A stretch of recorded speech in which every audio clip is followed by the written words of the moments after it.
Hi everyone, it's Kia, and I want to thank you for joining me tonight on It Takes a Village to Heal Grief. Yes, tonight we're talking grief. This is a subject that is near and dear to my heart, especially during the holiday season. So tonight I'm inviting you in this conversation, just me, no one else, doing something that I've never done before, which is speak candidly and be transparent with you all about what my journey with grief has been, and really to offer some tips, some advice that will lend to your healing journey of grief. So this is just me being very real with you. This is very honest, very raw. And I hope that what you hear tonight will help, will heal, and will at least get you started on your journey of honoring and managing your grief, as I have had to do with mine every day. So let's jump right in. So again, my name is Kia, Lakia Barr. If you know me, then you know my story. If you don't, here it goes. So I am a mother. I gave birth to 5 children, but I'm currently raising 3. Why is that? Well, that's because I have lost 2 boys. My first son in 2009, his name is Angel. He passed away 2 hours after giving birth. That was in 2009. In 2013, 4 years later, my second son, BJ, passed away due to a drowning. He was 2.5 years old. And that has been the hardest and most painful journey in my life, is to go on living without my sons. Now, of course, I have lost other people that are very near and dear to my heart as well, that I will not try to dismiss what they mean to me, but I am coming to you as a mother who has lost her children. And if you are a parent and you have children, you know, no matter how you got there, once you become a parent, your children are your life. You make all your decisions, all your hopes and dreams become wrapped up in your children. They are the air that you breathe. They are the blood running through your veins. So if you can imagine one day they're gone suddenly, you can imagine how much that tore me apart. On the other side, how would you feel if someone tells you that despite all your efforts to be healthy, that you are going to give birth to a child that is not healthy and will not live? And you have to go through the months of carrying your baby, praying, hoping, and believing for a miracle, believing that things are going to turn around, only to find out, nope, they were right, and your child is gone. And you have to go home, and you have to face their room, their clothes, and everything you ever imagined for that child is got nowhere to go. So that's where I'm coming to you from. When I talk about it takes a village to heal grief, I'm coming to you from my personal journey, from the depths of my soul. I am your village. If you are grieving any sort of loss, doesn't have to be children. It could be your spouse. It could be your parents, siblings, friends, co-workers. A loss is a loss. We are not in competition with each other to see whose pain is more valuable. Loss is loss. Grief is grief. And it absolutely does take a village to heal that grief when you're on that journey dealing with the pain of loss.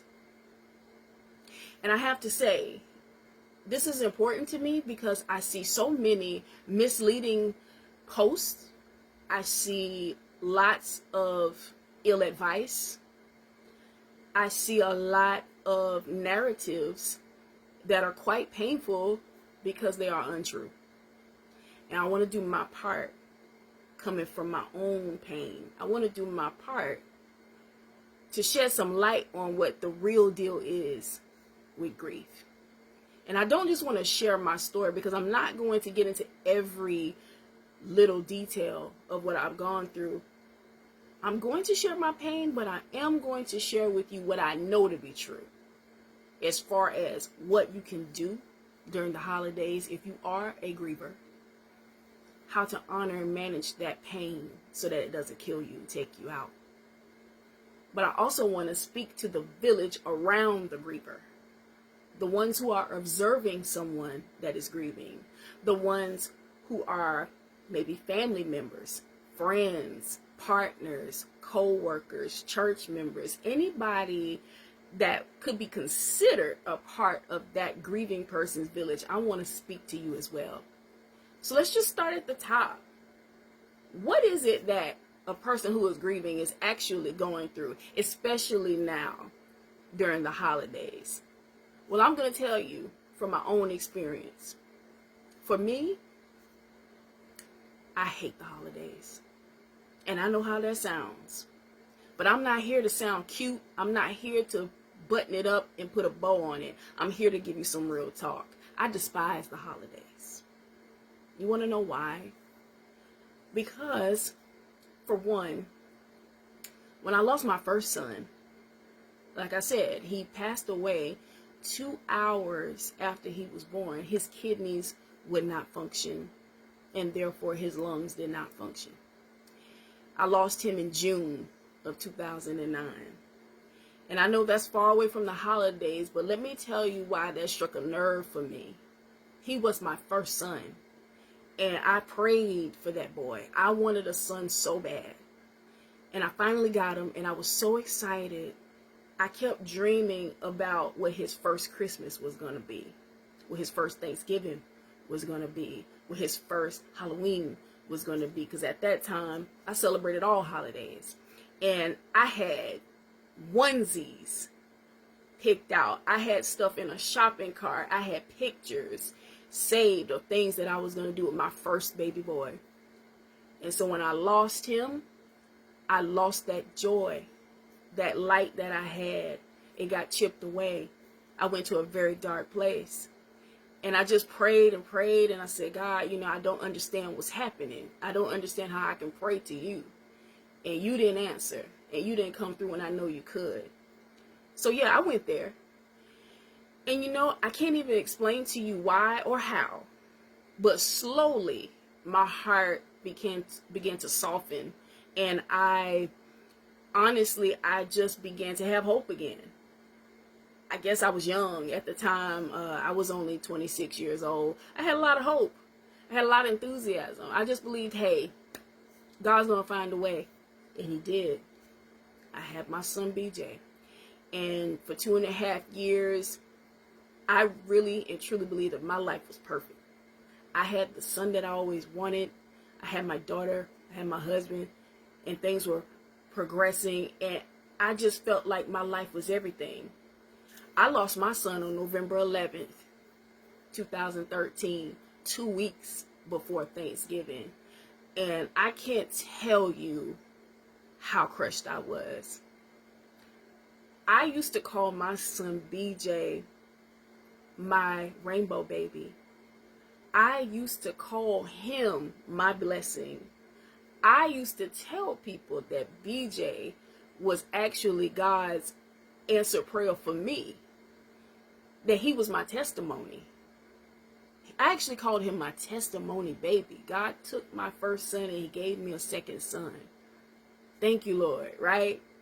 I mean, you couldn't stop me from talking about how good God was. So when I lost my son 2 weeks before Thanksgiving, 11 years ago, I didn't think I would survive it. I didn't want to go on any longer.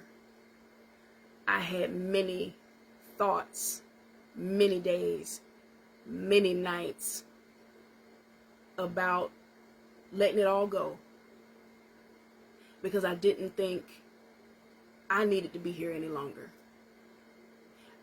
That's one thing I can share with you as a griever. When you go through a loss like that, sometimes you will have the craziest thoughts. And I had the thought that I was cursed, that I was cursing my family by continuing to have children, and that if I continued to live and I continued to have children, that I would continue to bring death upon my family. And I had this crazy thought that maybe if I'm not here anymore, this won't happen. That my daughter won't continue to grieve for her best friend because her brother was her best friend. That my husband wouldn't continue to grieve another child. That my family members and friends wouldn't continue to worry about me and cry for me. I didn't want that. And I was tired. I was tired. So God, not another child, not another loss. I fell down on the floor next to my son's body in that hospital room, and I cried out and screamed in a voice that I can't even tell you what it was. And the first intelligible words that came out of my mouth was, God, what am I going to do now? What are you going to do with me now? What is life like now? And that's what this video is about what life is like now. You absolutely can have a life after loss. But that doesn't mean it'll be easy. And that doesn't mean that you can do something, that you can do 10 steps or 12 steps and it's going to go away. No, absolutely not. That is not true. They'll tell you that, oh, there's 5 stages of grief, and you'll read another book and they say, well, it's 7 stages, or there's a circle, or some sort of cycle, all this psychobabble. Let me tell you what the real deal is. You will be grieving that loss for the rest of your life. You will have to manage your grief and your pain for the rest of your life. But here's hope. The pain that you feel, especially when it's fresh, with time, it won't sting as hard every day. It won't suck the breath out of your lungs every day. Eventually, you'll begin to exhale. You begin to breathe. You'll begin to get up with expectation. You will eventually start to reemerge. I don't even know what word I was trying to say. But eventually, you'll get up again. Okay? Eventually, you will find yourself enjoying life again. Smiling again, laughing again from a real place. So how do we get there? Well, there's no easy answer. There's no one size fits all. But here's what I can tell you. Acknowledge how you feel. Don't try to run away from it. I tried running away from it, and I'm here to tell you that you cannot work your way out of grief. You cannot substance abuse or drink your way out of grief. You cannot sleep around and think it's going to soothe it. You can't eat your way out of it. You literally have to go through it. You're going to have to cry. You're going to have to release it. Scream if you have to. Find something you can hit and punch. Whatever it is you need to do that's not self-destructive, do it. Release it. Let it come up and let it come out. It's going to be ugly. It's not cute. Like I said, we're not tying a nice little bow on this thing. This is an ugly journey. But you cannot run from it. The only way you can heal is to face it. And if that means that you feel like you're falling apart, do it. Fall apart. I did. I spent many days crying, bawling, sobbing, bent over. And I did it because I needed it. I had to scream. Sometimes I'll go outside and just scream. Ask God why. Let me stop you right here. There are going to be people say, you shouldn't question God. Who said you can't question God? Where did you read that? Because in my Bible, and I'm not some scholar or some preacher or minister or anything like that, but I love God. I believe God. And I study his word. Job questioned God a lot. A lot. God never said you couldn't question him. He wants our faith. He wants our trust. He wants a relationship. So if you are grieving and you believe in God, ask God all the questions you want. He'll come visit you. He'll comfort you. You may even hear some words in your head. He will find a way to reach you. He will never leave you alone. Question him. You'll get an answer. It might not be the one you want, but you'll get an answer. Do what you have to do to work through it. It may not just be God that needs the questions. Depending on the circumstances of your loss, maybe you need to go back to some people who are involved. Ask them the questions. I had to do that as well. It's not about making you feel better. It's about helping you manage what's true. And what's true is this person is no longer in this physical realm with you. We are human. There's a part of us that will need to make sense of it. So if you got to ask questions, ask your questions.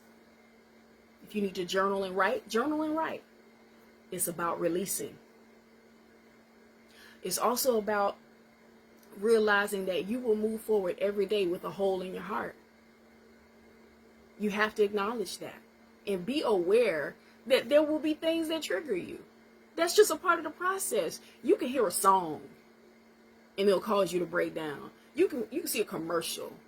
You can watch a movie. There could be some things that will throw you off. You'll be having a good day and be like, oh my gosh, I saw a little boy that would be the same age that my son is right now, and I just can't deal. I can't take it. I heard somebody who sound like this person, or I smelled a smell, or it's the food, or it could be anything. It's normal. Don't feel like you're crazy. You're not crazy. Someone said that grief is love with nowhere to go. And that's a good quote. But let me give you something. Grief has a place. It's you. See what it is, the people that we've lost, our love, we used to shower it on that person. And now that that person is no longer there, the love has to go back here. You got to pour back into you and do things to honor them. So first, pour back into you. Find books or quotes or anything that you can read, because it's about your consumption. It's about how you feed yourself. You need to be reading something and looking at something that reminds you that life is still life and it's there for you to live it. That you can still move on. That you can still be encouraged to live another day. And when I say move on, I don't mean move on from that person. I mean move on from the pain that you feel each day. You're never going to move on from losing that person, but you can move forward from that initial shock and that initial wave of pain that you feel. You do not have to live each day feeling like the first day you lost that person. Pour back into you. Do what you love. And remember, you will be a new person. You will never be the same. A new person will reemerge, okay? So find some things that bring you joy. You may find that you love to dance. You may find that you love, I don't know, hiking. You may find that you love plants like I do. whatever it is. It's a way to release. It's a way to love. It's a way to heal yourself. It's a way to give yourself something that you need in the moment. That's how you honor your grief. You give it a space. You give it room. You don't run away from it. You acknowledge that, hey, it sucks. I don't like the holidays. I don't want to be cheery and merry. And if you have children, you still have to do those things, but take some time to do something just for you. You're going to need it because it's not everybody else's responsibility to take care of you. And yes, there is a village, but the village may not always be what you need them to be when you need them to be it, because they're human. That's why you got to take care of you. So that's why I say find something that works, that's just for you. Write how you feel. Go to therapy. And I'm Black, so I'm going to speak to just my community right now when I say this. I know how we feel about therapy. I know a lot of us will not go, which is one of the reasons why I'm doing this right now. So if you're not going to go, do me a favor, please. Write down how you feel. Talk to the person that's gone if you need to when you're writing. You don't have to worry about anybody judging you. You don't have to worry about feeling crazy, looking crazy. This is something you do in your private time. This is something you need for you. Because you got to get it up and get it out. So if you're not going to go to therapy, there's some things that you need to do. If you're a believer and you believe in God, Christianity, read your Bible. Jesus is the master physician. He will heal you. He will never leave you, never forsake you. Muslim, read your Quran. There's healing in those spiritual books. Yeah, I know some people are going to beat me up about that. But look, everybody doesn't believe the same thing. We don't all have the same faith. If you're Jewish, head to the Torah. Read the prophets. Healing is in that. Reconnect with God. Get a real relationship with God. Ask him some real questions. Ask for your healing. You'll find it. It's okay to take time out away from all the holiday cheer and just sit in your feelings. As long as you don't stay there forever, take some time to do it. We live in a world where everybody wants to be politically correct, where everybody wants to put a filter on a picture. You can't put a filter on your life. Not on this type of pain. You can't hide it.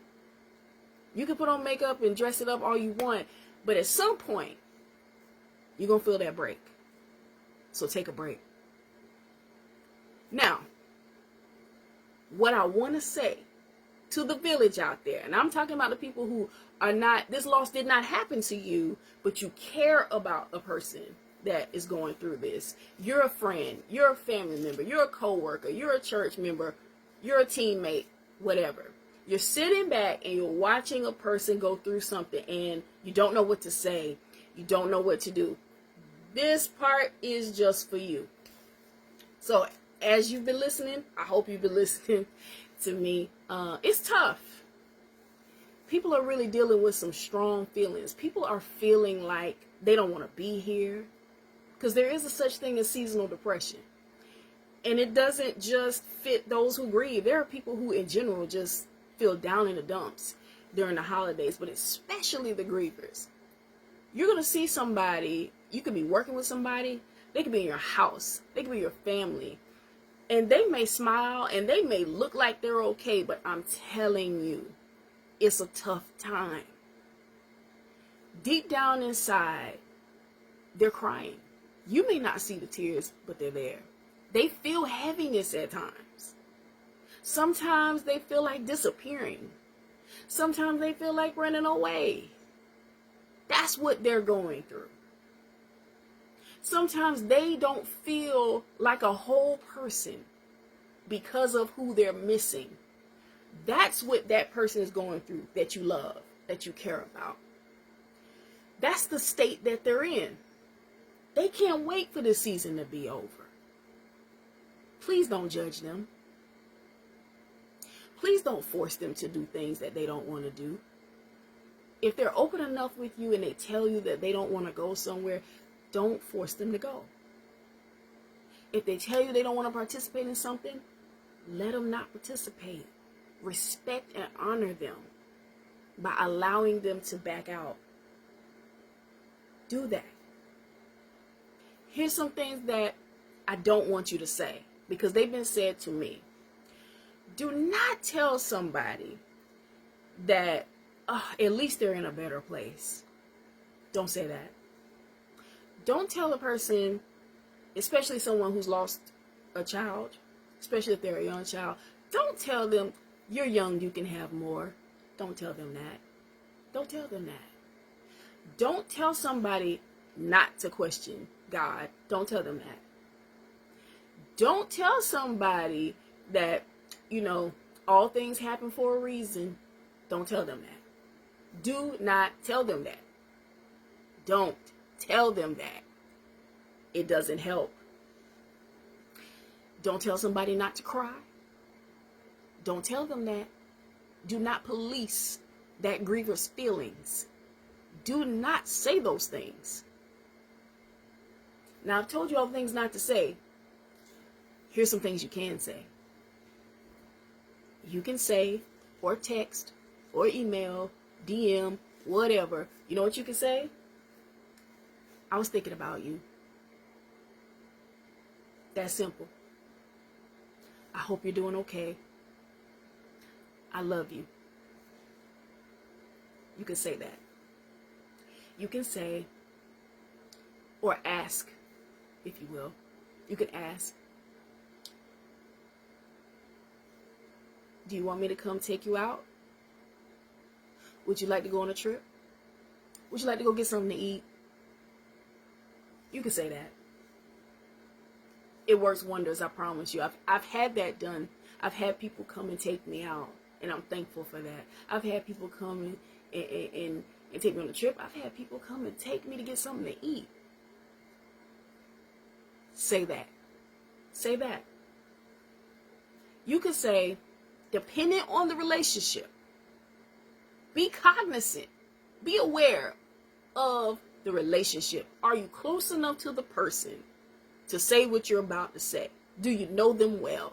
Did you know them well before they lost the person? Did you have a relationship before? Think about that before you say some of these things. But here's some things you can say if you're close. You can say, I realize this may be a tough time for you, so if there's anything you need, anything you want, if you want to hang out, I'm here. If you want to talk, if you want to vent, if you want to cry, I'm here. You can say that. You can say that. You can ask them, is there anything they would like to do? And if you have the means and the time and the resources, fulfill that. That's what you can say, which leads into the things you can do, depending on the relationship.